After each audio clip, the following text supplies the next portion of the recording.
Hello, welcome back. My name is Dr. Christopher Gennari, and this is the Great Big History Podcast, History 102. In this episode, we do the New World, the conquest of the New World, and the problems happening in it after the Spanish show up. And we have to start with the most important, the thing that's overlooked, the massive extinction level die-off of the population of the New World. It's estimated and we have a chart up on the video, that the population of Mexico goes from around 25, 26 million to less than 2.5 to about 2 million people. What we have is a 95% death rate. This is extinction level. This is what happens when an asteroid hits the Earth and wipes out the dinosaurs.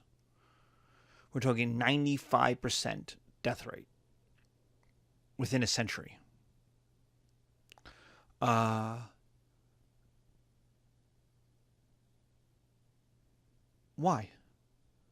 Well, because people came to the New World during the Ice Age, or at least that's the thought, is that they came around 20,000 or so years ago during an Ice Age when there was a land bridge, an ice bridge that connected eastern Russia and Alaska. And people walked over, and when the Ice Age ended, they were stuck. Well, they also moved out of the ice tundra and moved into the more tropic territories and then couldn't get back to Asia. That meant that for 10,000, 15,000 years, the people of the New World, their bodies developed differently than people in the Old World. Because the Old World, people continue to mix, trade, war, sex, just meeting each other. And so the germs pass from person to person to person. There's also the fact that many of the germs that people are going to get that make them sick come from animals, come from either eating animals or working with animals. You know, we call it swine flu. Why? Because it comes from pigs. Bird flu. Why? Because it comes from birds. HIV came from primates. It's a primate disease that crossed over. And so none of those animals exist. Very few of those kind of animals, like we said, no domesticated animals in the New World. So people weren't in touch with large numbers of animals on a daily basis. And so people in the New World were healthier, which is great. Except it's a huge problem. Because what happened is not being exposed to new diseases meant their immunology, their immune levels, developed differently, stayed the same, or for lack of just a better way of putting it, were left behind. They didn't have to change. Meanwhile, in the Old World, we have the Bronze Age collapse. We've got the Persian Empire. We've got Alexander walking 12,000 miles. People coughing along the way.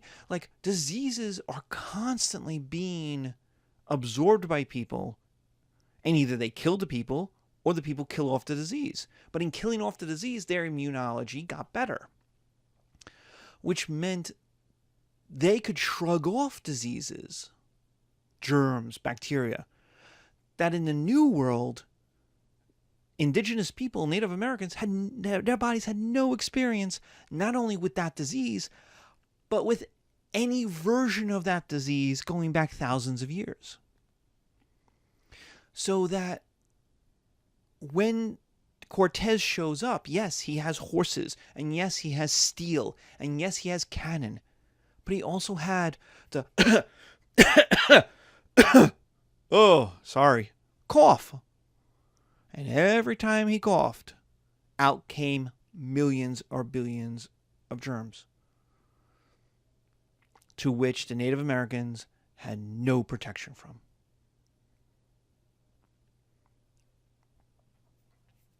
Which is, let's face it, bad for the disease as well. The disease doesn't want that. The disease has been arming itself in order to fight off the immune system of old world peoples. So it's expecting massive white blood cells, it's forts and cannon, and it's all ready for that. And then it's like Godzilla versus Bambi. Now that's bad for the disease because the disease doesn't want to die. When the person dies, the disease dies with it. That's not good for the disease. But what you had was a massive die-off. That hasn't happened in human population. There actually is one where where humans were died off almost to extinction. About 15,000 years ago or so, 20,000, maybe 25,000. I don't know, but there's a period where it's only a few hundred people left on Earth or something.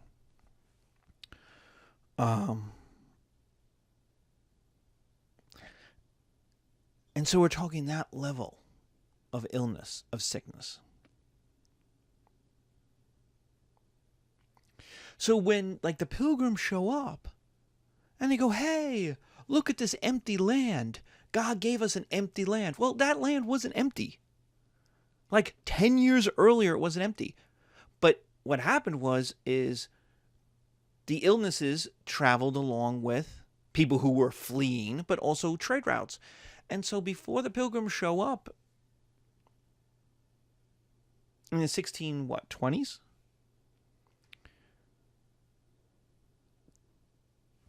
plague had gone right through the population. So what would have happened is when they showed up, there would have been lots of people, and the pilgrims would have had to deal with that problem. What they found was the remnants that hadn't died off. And so they could say with a straight face, look at this giant empty land. That's just for us. So you don't have to care about the natives. There are not enough of them to care about. So the natives are going to die. And that was totally unexpected. Nobody expected it. Nobody even wanted it. Because what was the purpose of going to the New World? Once Columbus figures out that it's not China, right? What's the purpose? The purpose is to recreate Europe in the New World. All of these Spaniards, conquistadors, were looking for land. They all want to be lords. They want to be a lord with thousands of acres and peasants that work that land and pay him. That's what they want.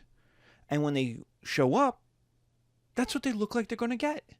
Cortez loves Mexico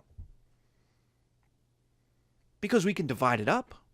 Him and his homies, we can divide it up. We get thousands of acres. We got lots of people. They'll be our new peasants. It'll be great. And then they all died. Well, now you don't have peasants because they all died. Do these would-be lords want to become workers now? Do they want to be like, well, I guess I'll just go back to 10 acres and a mule? No. They want to be lords. They conquered the New World. So you need people. And so, what about slaves? Let's go get slaves in Europe. We'll go get Europeans. We'll move them over. Romans had slaves. That's what the Romans would do. Greeks had slaves. Persians had slaves. Slavery is part of economic systems. Except there's Christianity. In Christianity takes the idea from Judaism that all Christians are equal before God, just as all Jews are equal before God. That it's one God, and this God loves his people the same. Rich, poor, loves them the same. Smart, dumb, Beautiful, ugly, loves them all the same. All Christians are equal. Now, we know from History 101 that the political system does not have equality in it, but the fundamental issue in Christianity is all Christians are equal before God, which means they can't be slaves. Since slavery is an unequal system, they can't be slaves. And that's exactly what happened in the 390s AD. When the Roman emperors passed a series of laws that made two things happen. One, all Romans were now going to be Christians. Like, the only religion you could be was a Christian. But simultaneously with that was emancipation. Like, Lincoln is called the great emancipator. He's not. I mean, he is a great emancipator, but in history, the Roman emperors, way more people. By making everyone Christian, the second rule was, okay, none of you are slaves anymore. And that might be 10 million people at the time. It was as much as a third of the population. So Europe had forgotten about slavery. Slavery doesn't exist in Europe. Yeah, there's servitude, and there's peasantry, and there's serfdom, and there's being tied to the land, but there's not slavery. Because in slavery, you're not a person. You're a machine. You don't have any rights. You're an iPhone. You have a job to do, and you will be used for that job until the owner is no longer satisfied with that, and then they'll throw you out.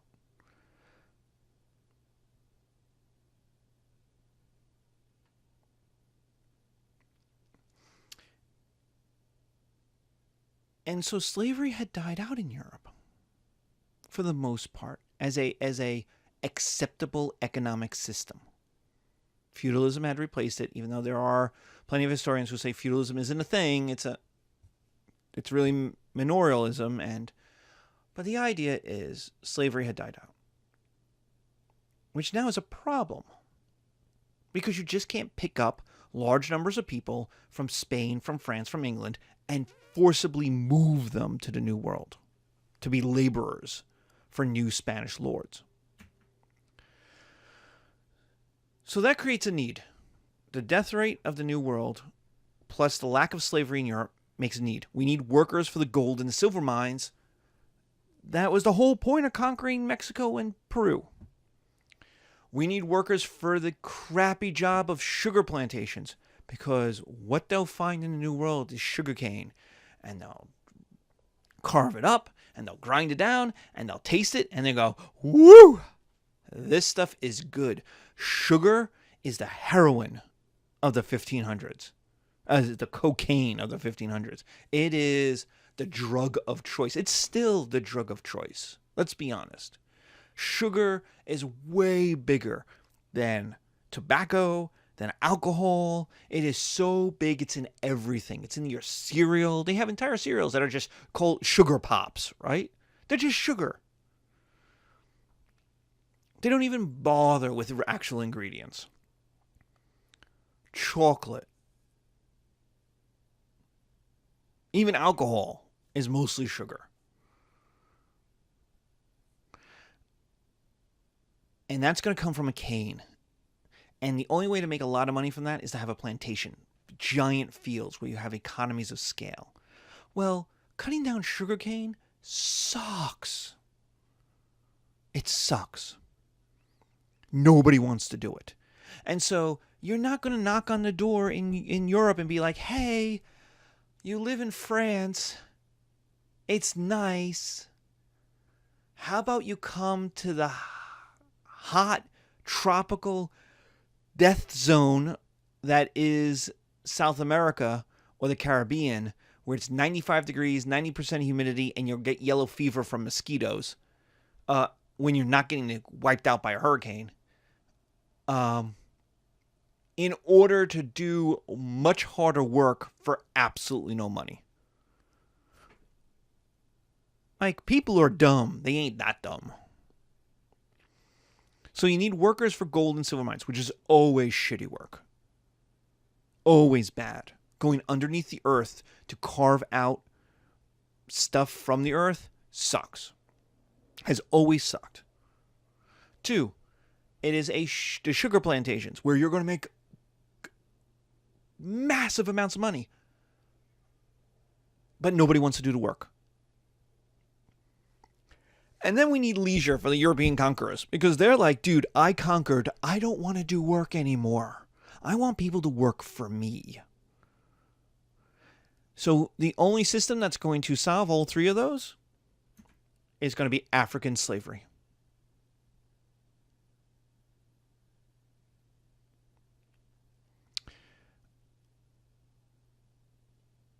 Why?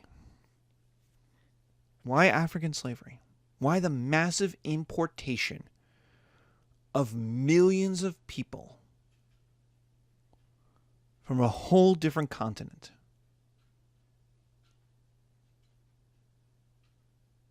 In order to labor in the New World? Well, number 1 is Christianity. The Africans weren't Christian. Or at least the African slaves won't be Christian.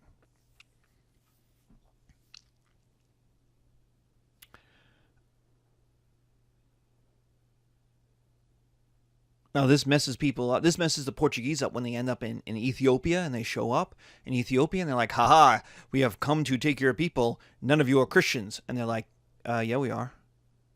And they're like, no, you're not. We're in Africa. Africans aren't Christian. They're like, yeah, we are.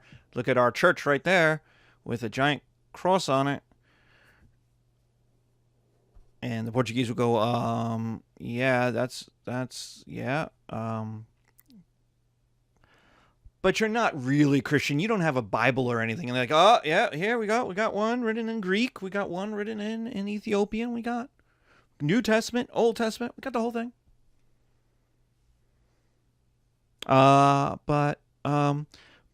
But we came to conquer you and carry you people off. Well, we're Christians.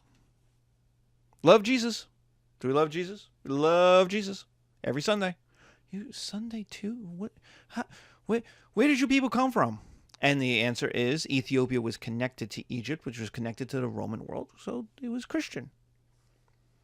And here was a piece of the ancient world popping up in the middle of racism in the 1500s that freaked people out. They didn't know what to do with it. Here are black Christians, but in West Africa, for the most part, people aren't Christian, which meant they're not civilized.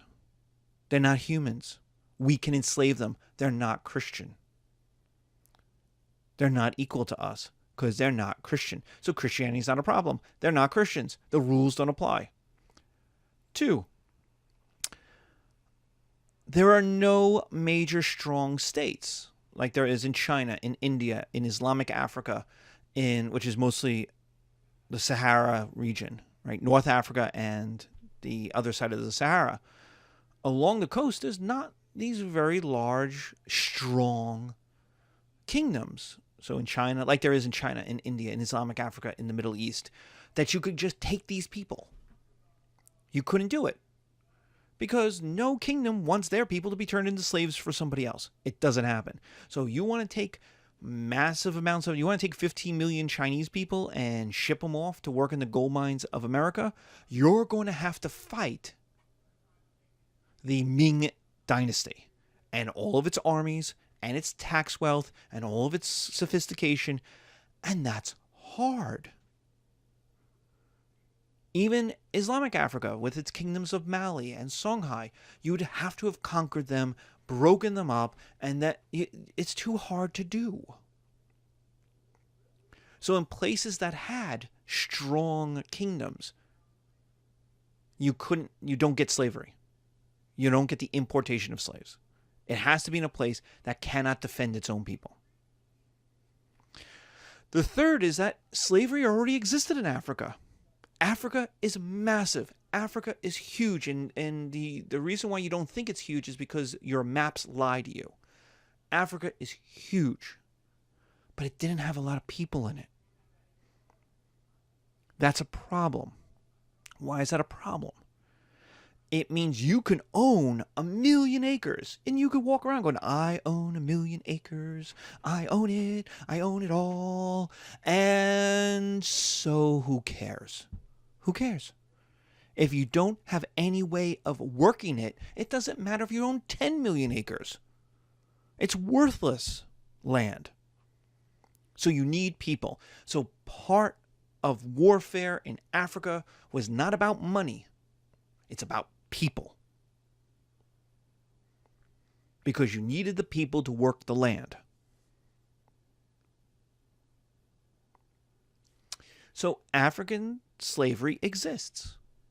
And those Islamic African kingdoms I talked about are part of that. People on the coast are part of that. And so what happens? White people, Europeans, and Muslims from the Middle East, Arabs, don't have to conquer Africa to get people. They just show up. They show up on the coast. They show up at little trading ports where they've already existed for about 100 years or so, and they knock. Hey, I'll buy your ivory. I got the spices. I'm wondering, though, do you have any slaves? Kind of need slaves now. And what's the guy going to say? He's like, oh, of course we have slaves. Oh, I didn't know you wanted them. Of course. Of course we got them. No problem. Great. How much do they cost?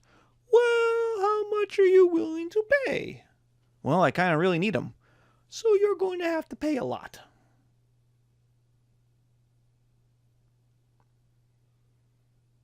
And the Europeans say, okay. So we're going to pay you. Great. Here's your money. Give us the people. Now we'll put them on boats. Ship them back. Ship them to the New World. Great. Then they go to the New World where they die because they're overworked. There's new diseases and they die. Which means we need new people. And so we come back and go, hey, remember last year when we bought a whole lot of slaves? Yeah. We need more. Great. Problem is, I only got what I got. And they're like, well, we need more than what you got. We need you to get more. A lot more. Okay. Can you do it? Yeah, I could do it, but I'm going to need tools.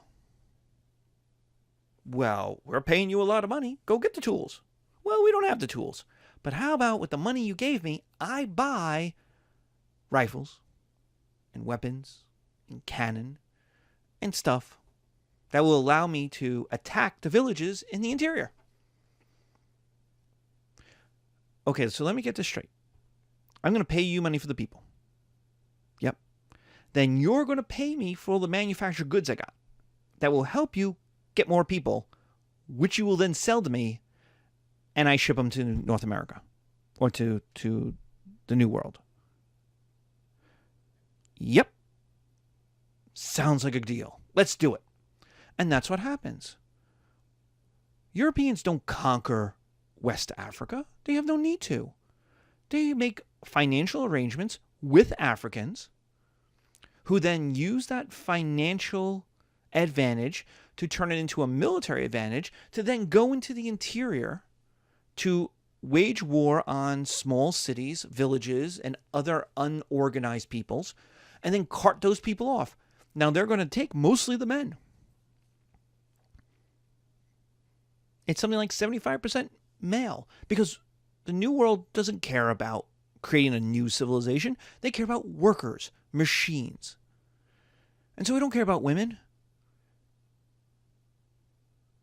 We need men. And we're going to haul off huge numbers of men. And Africans are going to do this to other Africans. Why? Because they were already doing this, and who cares who you're selling them to? A slave is a slave is a slave. A machine is a machine is a machine. The same thing was going on in East Africa as well, as peoples on the coast who became Islamic, who became Muslim and had trade ties to the Islamic world, the Arab world, went into the interior and beat up on less sophisticated people and sold them off to slavery in the Middle East. Which is why if you look at even modern Arabs, modern Middle Easterners, you have a wide gamut of color. From the palest of pale to relatively dark. Now, why? Because in the Arab world, slavery runs into religion. You can use the person as a slave, but here's the problem. You're also supposed to make the world Islamic. And so while I'm using the person as a slave, what if they have kids? Yeah. You could keep them as a slave, but the problem is that you're really supposed to make them Muslim. And all Muslims, like all Christians, are equal before God. And so the system had manumission in a kind of Roman sort of way, a system of manumission, of freeing the slaves and then incorporating them into the larger society. So that if you look at the world today, you go, oh, where'd all 10 million Africans were brought into the Middle East? Where'd they all go? Well, they're there. They're in the gene pool. You're literally looking at them.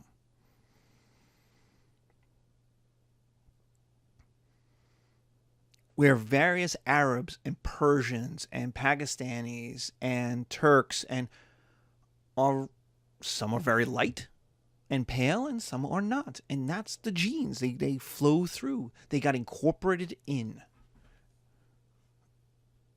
Where in the New World, that doesn't happen. So we have African slavery because the Africans weren't Christian.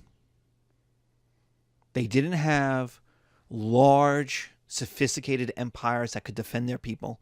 And 3, slavery already existed, and there were people who were perfectly willing to sell African slaves to Europeans, making it easy. What's the result? The biggest, most important result is racism.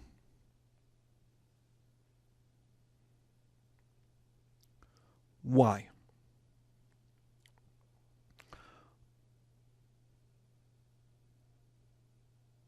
Well, you know what? We're gonna take a break. We're gonna actually do this in the next episode. I'm trying to keep these episodes short, and I don't want this to be like an hour and a half long episode. So we're gonna break here, and we're gonna talk about results of African slavery in the next episode. Thank you.